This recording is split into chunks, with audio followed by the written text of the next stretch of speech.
Welcome everyone to the employment space. This channel is designed to provide to you a 360-degree view of the employment relationship. Now, who is this channel for? It is for employers, employees, independent contractors, vendors, employment attorneys, and HR professionals. Now, in my previous post, I provided to you the 5 things that employers should know about the Fair Labor Standards Act, also known as the FLSA. And in that post, I highlighted the fact that the FLSA is probably the most commonly misunderstood and or misapplied federal employment law in this country. Today, I'm talking to you about Title VII of the Civil Rights Act of 1964, and this law is identified as the most foundational federal employment law, but it's also the most heavily litigated federal employment law in this country.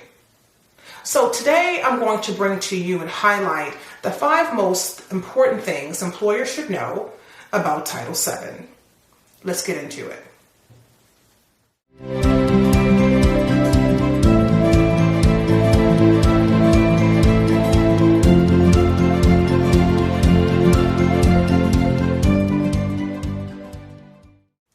Okay, number 1 is the determination as to whether you are a current employer.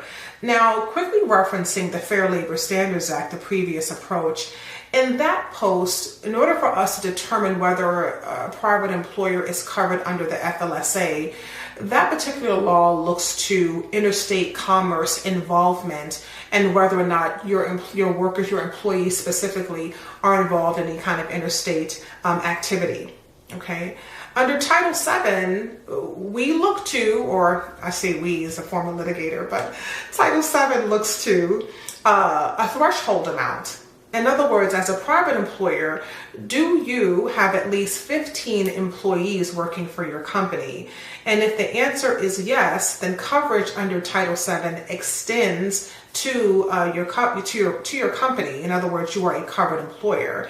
But let's see the connection there, right? Under the Fair Labor Standards Act, if you are a covered employer under the Fair Labor Standards Act, then that means you've properly classified your workers into employees.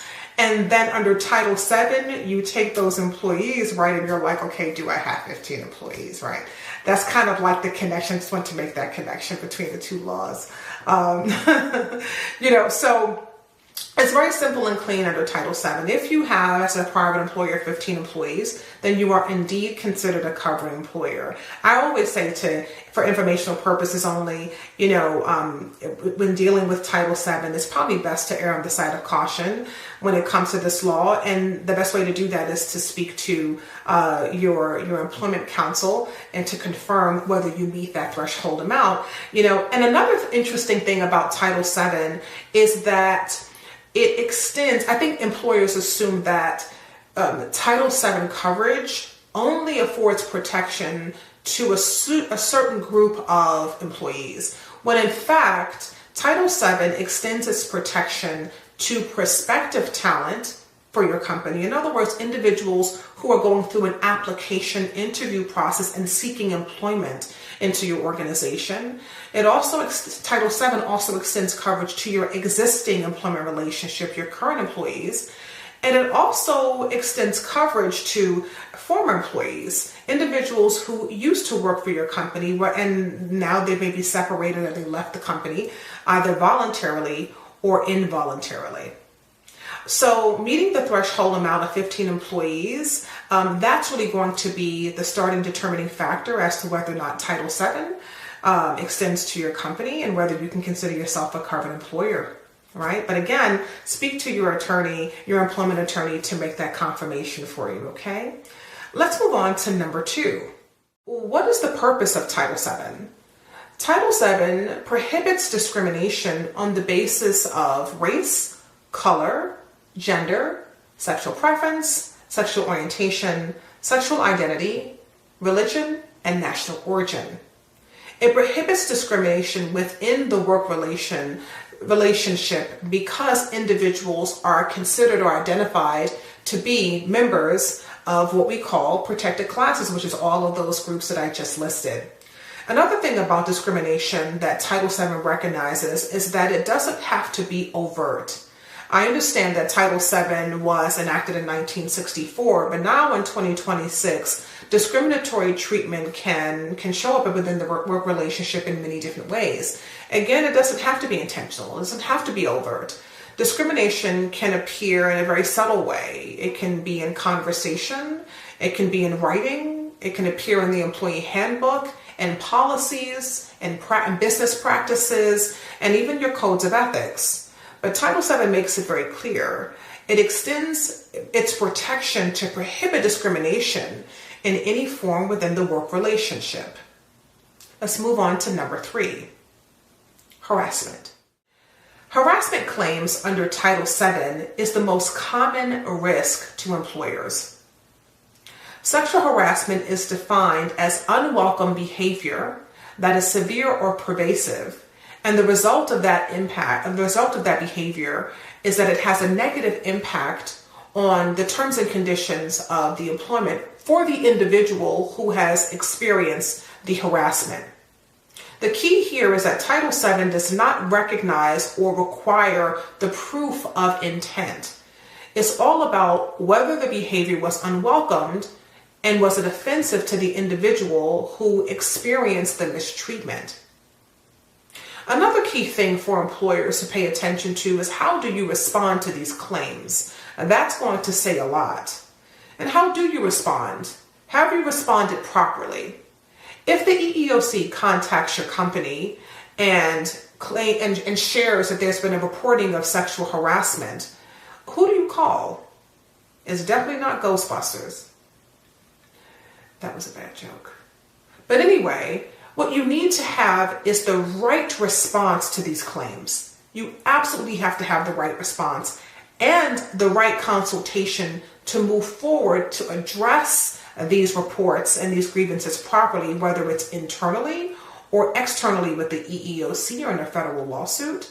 Okay, but you also need to take the right preventative steps internally so that the experience of your other employees are not negatively impacted on this type of discrimination, which is called harassment, right?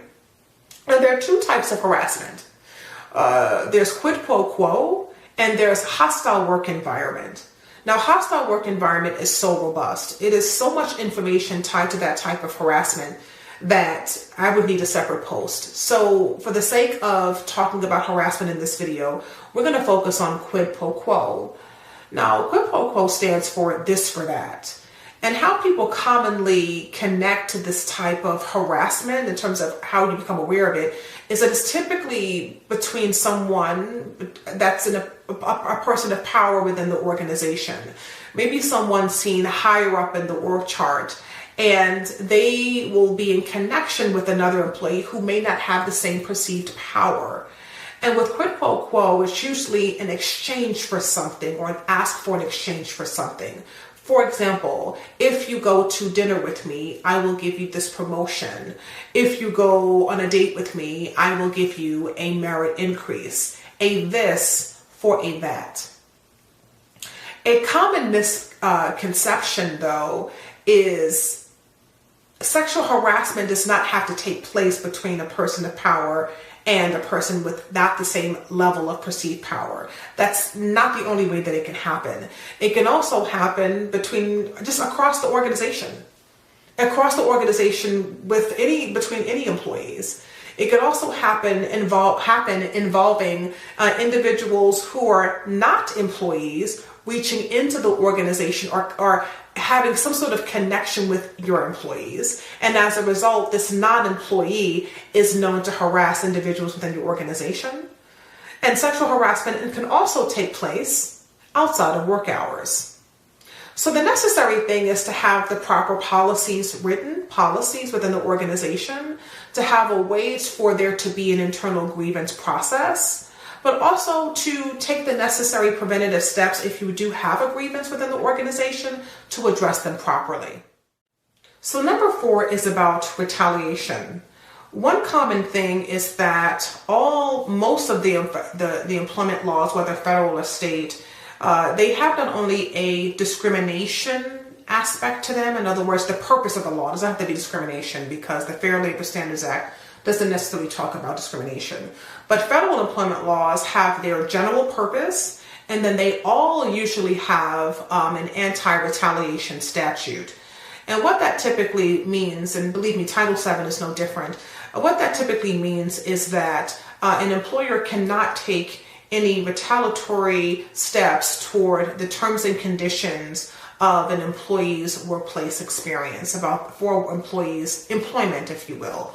There's certain steps that cannot be taken if an employee, for example, files a grievance with the company and alleges discrimination, as we're talking about in Title VII. And in response, there is some sort of investigation, and at the end, there is some sort of actions taken against this individual's, the complainant's employment.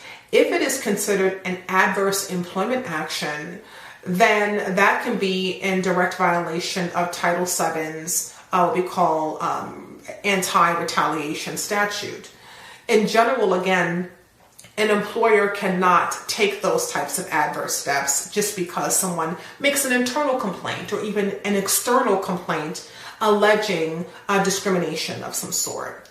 The same is true if that same individual, we'll call this individual a complainant, has engaged in an internal investigation or an external investigation with like a federal agency like the EEOC.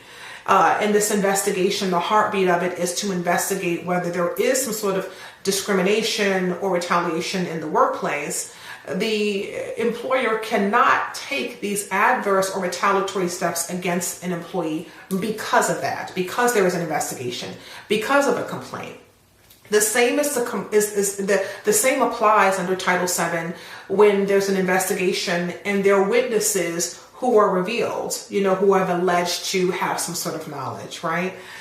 So an employer cannot take any adverse actions against witnesses who have alleged to have some sort of knowledge, whether the witnesses are participating in an internal investigation with HR or with, externally with, for example, like the EEOC.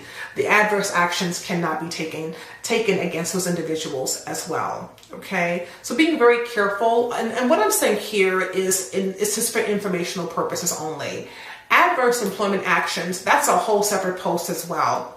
The best thing to do is to speak with an experienced employment attorney and to make sure that before you take any actions as an employer, especially when there is a complaint on the table, whether it's internal or external, please speak to your counsel before taking any steps against anyone. That's the safest thing to do from my experience, and also just, for informational purposes only, okay? Safest thing to do under Title VII. No retaliation. Let's move on to number 5.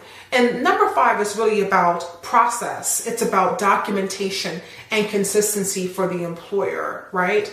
It's like what can an employer do to make sure that it responds properly when there are Title VII matters that are on the table, so allegations of discrimination or retaliation brought by either a prospective employee, an existing employee, or even a former employee. What can the employer do? Well, there should be proper responses.